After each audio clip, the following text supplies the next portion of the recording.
தீபாவளி பண்டிகையை முன்னிட்டு தமிழ்நாடு முழுவதும் 20,378 சிறப்பு பேருந்துகள் இயக்கம். தமிழக அரசு அறிவிப்பு.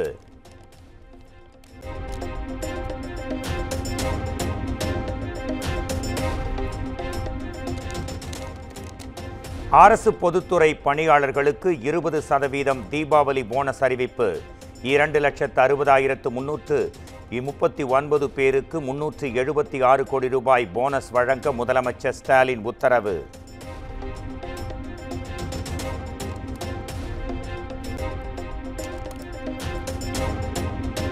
பீகார் சட்டப்பேரவைக்கு 2 கட்டங்களாக தேர்தல். நவம்பர் மாதம் 6 மற்றும் 11ஆம் தேதிகளில் வாக்குப்பதிவு.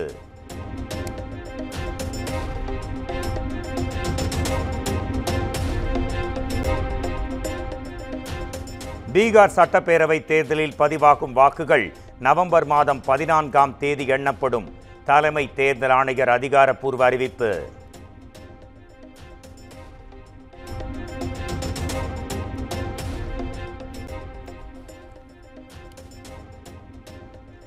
உச்சநீதிமன்ற தலைமை நீதிபதி கவாய் மீது செருப்பை வீசி தாக்குதல் நடத்த முயற்சி.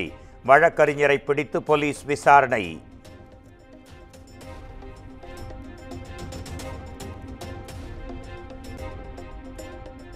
உச்சநீதிமன்ற தலைமை நீதிபதியை தாக்க முயன்ற சம்பவம் வெட்கக்கேடானது. முதலமைச்சர் ஸ்டாலின் கடும் கண்டனம்.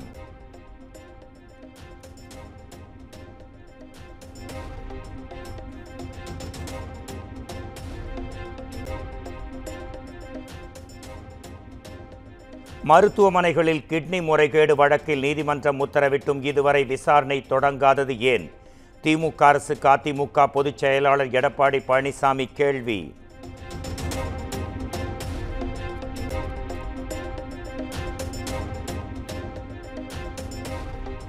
புதிய தேசிய கல்விக் கொள்கை ஆசிரியர்களிடம் நல்ல வரவேற்பை பெற்றுள்ளது என ஆளுநர் ஆர்.என். ரவி பேச்சு.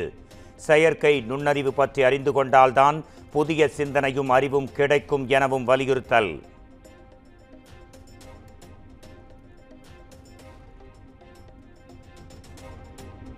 சென்னையில் ஆபரண தங்கத்தின் விலை வரலாறு காணாத உச்சம். ஒரே நாளில் சவரனுக்கு 1,400 ரூபாய் உயர்ந்து ஒரு சவரன் 89,000 ரூபாய்க்கு விற்பனை.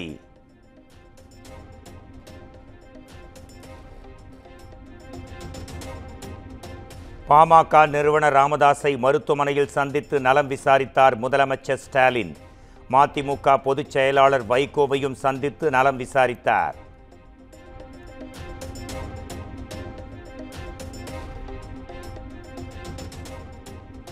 ஆஞ்சியோ செய்யப்பட்ட ராமதாஸின் உடல்நிலையை மருத்துவர்கள் தொடர்ந்து கண்காணித்து வருகின்றனர். ஓரிரு நாட்களில் ராமதாஸ் வீடு திரும்புவார் என்றும் அப்பல்லோ மருத்துவமனை நிர்வாகம் அறிக்கை.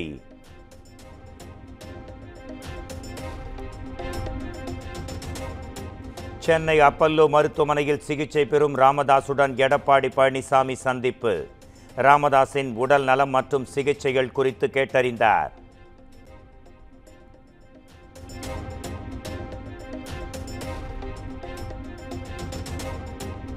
அப்பல்லோ மருத்துவமனையில் சிகிச்சை பெற்று வரும் ராமதாஸ் மற்றும் வைகோவை சந்தித்து சீமான் நலம் விசாரித்தார்.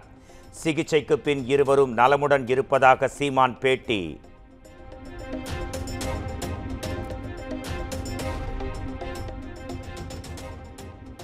நெல்லையில் அன்புமணி செவ்வாய்க்கிழமை நிறைவு கூட்டம் நடத்த நிபந்தனைகளுடன் காவல்துறை அனுமதி. ரோட் ஷோ நடத்தக்கூடாது, தனி நபர்களை விமர்சிக்க கூடாது என்பன உள்பட 10 நிபந்தனைகள் விதிப்பு.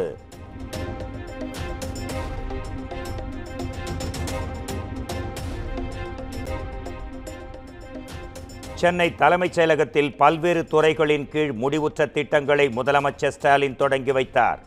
பல்வேறு மாவட்டங்களில் புதிய திட்டப் பணிகளுக்கும் காணொலி காட்சி மூலம் அடிக்கல் நாட்டினார்.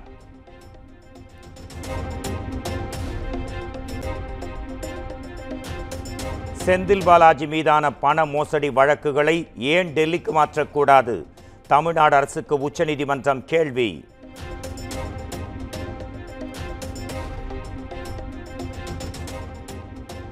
கரூர் சம்பவத்தில் விஜய் மீது போடப்படும் வழக்கு ஒருபோதும் நிற்காது என அண்ணாமலை பேட்டி. யாரையும் பாஜக காப்பாற்றவில்லை என்றும் அறிவிப்பு.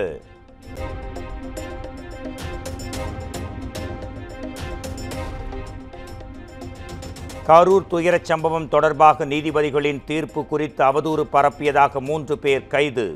கைது செய்யப்பட்ட நபர்கள் மன்னிப்பு கோரும் வீடியோவை வெளியிட்டது காவல்துறை.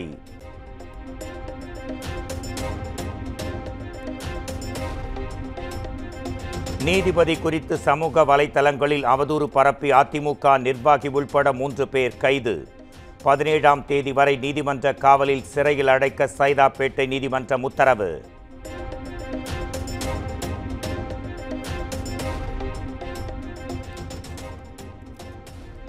கரூரில் விஜய் பிரச்சார கூட்ட நெரிசலில் சிக்கி 41 பேர் உயிரிழந்த வேலுச்சாமிபுரத்தில் மக்கள் நீதி மய்ய கட்சி தலைவர் கமல்ஹாசன் சந்திப்பு.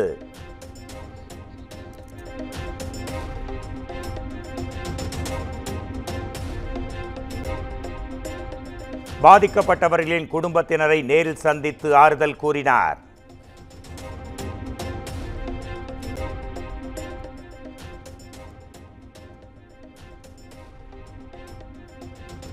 உத்தரவு பிறப்பிக்கும் நீதிபதியை கூட சமூக வலைதளங்களில் தனிப்பட்ட முறையில் விமர்சிப்பதாக உயர்நீதிமன்ற நீதிபதி செந்தில்நாதன் அதிருப்தி. சமூக வலைதள விமர்சனங்களை பொருட்படுத்தாமல் புறக்கணிக்க வேண்டும் என்றும் கருத்து.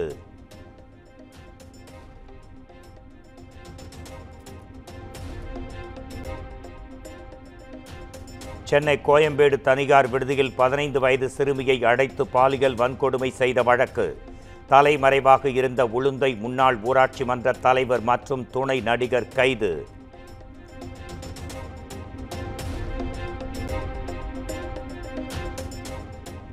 நாகை மீனவர்கள் 11 பேர் மீது இலங்கை கடற்கொள்ளையர்கள் மீண்டும் தாக்குதல். 4 லட்சம் ரூபாய் மதிப்பிலான மீன்பிடி உபகரணங்களையும் பறித்து சென்று அட்டூழியம்.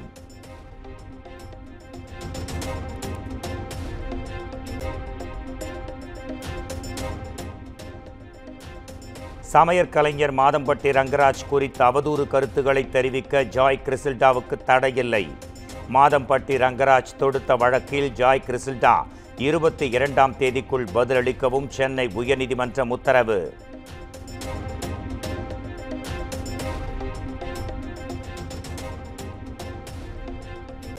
சென்னை தாம்பரம் அருகே ஓடும் காரில் திடீர் தீ. விபத்தில் கார் மளமளவென எரிந்து நாசம்.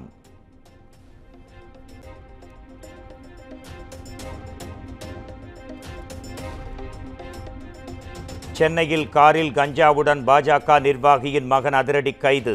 தப்பி ஓடிய இன்னொரு நபருக்கு போலீசார் வலைவீச்சு.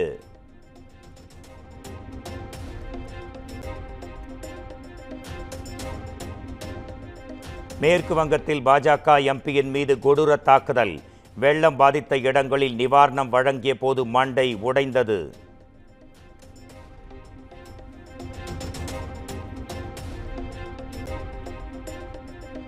தமிழ்நாட்டில் அடுத்த 5 நாட்களுக்கு கனமழைக்கு வாய்ப்பு.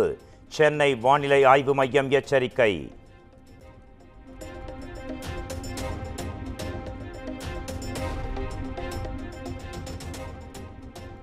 சென்னையில் இடி மின்னல் தாக்கியதில் செல்போன் வெடித்து கல்லூரி மாணவர் உயிரிழப்பு. நண்பர் வீட்டின் மொட்டை மாடியில் நின்று செல்போன் பேசிய போது நிகழ்ந்த சோகச் சம்பவம்.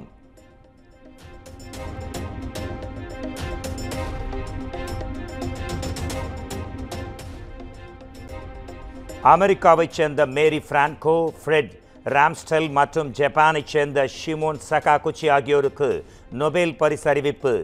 மனித உடலில் நோய் எதிர்ப்பு தாங்கும் திறன் தொடர்பான ஆய்வுக்காக மருத்துவத்திற்கான நொபேல் பரிசு 3 பேருக்கும் பகிர்ந்தளிப்பு.